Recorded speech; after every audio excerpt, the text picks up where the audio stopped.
বন্ধুরা, welcome back to another mini blog. তো বাড়িতে কেক নিয়ে এসে দেখলাম রাত্রেবেলা সানি আমাদের জন্য একদম ডিনার বানিয়ে রেডি। আমি তো খুব খুশি হয়েছিলাম, কিন্তু পরে জানলাম সব ছোলাটাই করে নিয়েছে, যেটা দুদিনের জন্য রেখেছিলাম।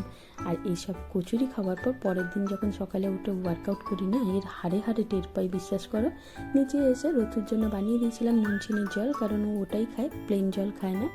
তারপর অফিসে পৌঁছালাম, গিয়ে একদম লাঞ্চ টাইমে দেখা করলাম। আফটার অফিস দুজনে মিলে গেছিলাম গোপুর কিছু জামা কিনতে, গরম জামাও দরকার ছিল। বাড়িতে এসে দেখলাম দুটো পার্সেল অর্ডার করেছিলাম, তার মধ্যে কিশমিশ এসছে, পেস্তা এখনও আসা বাকি রয়েছে। গোপুর জামাগুলো মা আসতে মাকে নিয়ে বসিয়ে দেখালাম। দুটো বড় বড় জামা, সেটা সোনাইয়ের জন্য কিনেছিলাম, ওর গোপুর জন্য।